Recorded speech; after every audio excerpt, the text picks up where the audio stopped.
Për recetën e sotme, do të kemi nevojë për kofsha pule. Ju mund përdorni aq kofsha pule për sa persona që do ta përgatitni këtë recetë. Unë po e përgatis sot me 5 kofsha pule. Fillimisht vazhdojmë që t'i marinojmë kofshat e pules. Unë këtu kam përgatitur kryp, hudër në pluhur, piper të kuq, piper në zi dhe pak origan. Të gjitha i kam bërë bashk dhe i kam përzier. Dhe vazhdoj që t'ju lyej sipër kofshat e pules me këtë përzierje. Ju mund t'i shtoni erëzat e juaja të preferuara. Mos harroni t'i marinoni edhe nga ana tjetër. Tani marrim një tigan më të thellë, aty shtojmë pak vaj dhe e vendosim në zjarr mesatar derisa vaji na nxehet mirë. Si sigurohemi që vaji është nxehur, shtojmë kofshat e pules.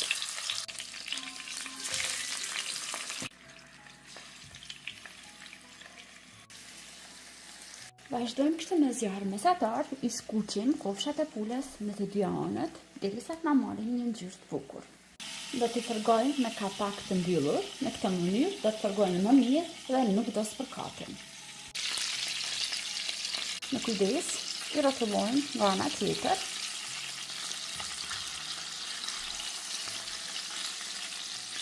Dhe vazhdojmë i skuqim edhe për disa minuta tjera. Po vazhdoj t'i skuq me kapak të mbyllur.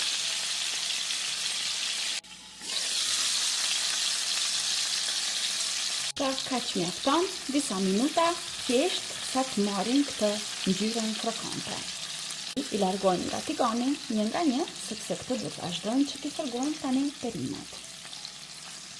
Pasi është verë dhe po bën vap, nuk do të shtojmë ekstra yndyrë në këtë gjellë, por nëse juve ju pëlqen ta bëni pak më të ndryshme, mund vazhdoni tani dhe të shtoni edhe një lugë gjelle tjetër me vaj ose me gjallë. Parën të vaji i cili ka mbetur, shtojmë një qep. Dhe kështu në zjarr mesatar, vazhdojmë të fërgojmë qepën një herë për 2-3 minuta derisa të na zbutet pak. Ne vazhdojmë që brenda në tigan t'i shtojmë perimet. Unë për perime kam zgjedhur që të përdor 3 patate dhe 2 karota, të cilat i kam pastruar dhe i kam prerë në këtë mënyrë. I shtojmë tani edhe këto tek qepa. Dhe kështu në zjarr mesatar, vazhdojmë tani që t'i fërgojmë të gjitha perimet bashk për 3-4 minuta, derisa të fillojnë të na marrin një ngjyrë të mirë.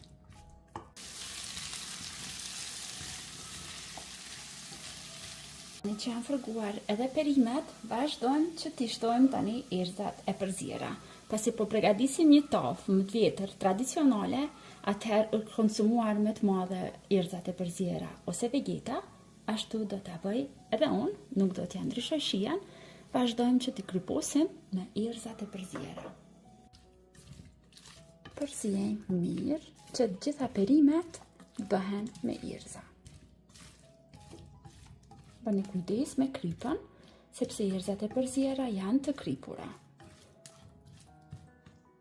Tani në tenxhere do t'i rikthejmë kofshat e pules të cilat i kemi fërguar paraprakisht duke i renditur tek perimet.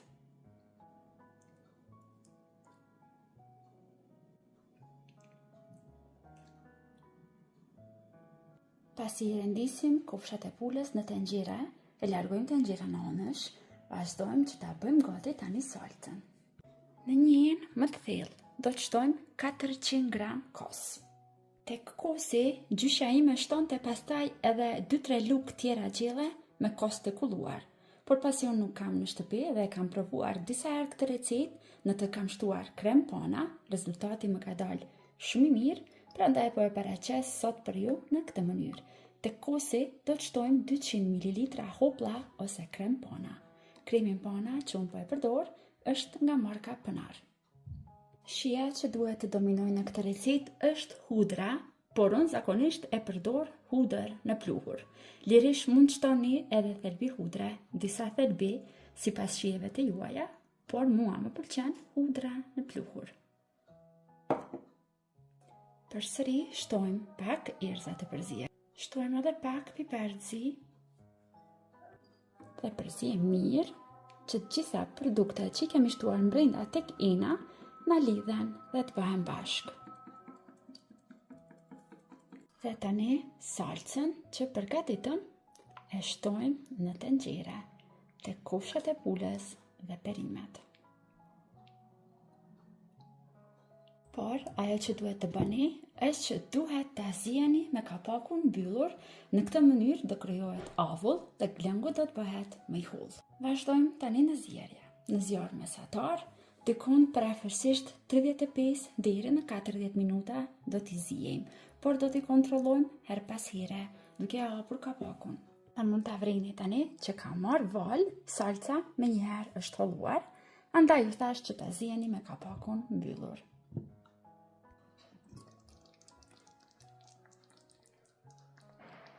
Dhe pas dikon 35-40 minutave në zjerje, tani salca është trashur mjaftueshëm, perimet janë zier, po ashtu edhe kofshat e pulës. Dhe tani në fund fare do t'i shtojmë pak majdanos për t'i dhënë pak më shumë ngjyrë dhe do të lejojmë që të pushojë gjella për 5 minuta e mbyllur me kapak dhe do të vazhdojmë ta shijojmë.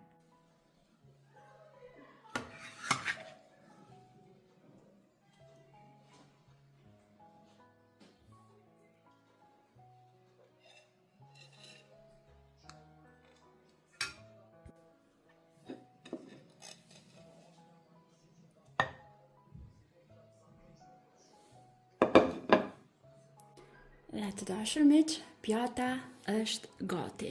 Shpresoj që do ta provoni edhe ju, do ta gatuani dhe do ta shijoni bashkë me familjarët e juaj. Deri në video recetat e radhës, mbeteni të përshëndetur nga unë.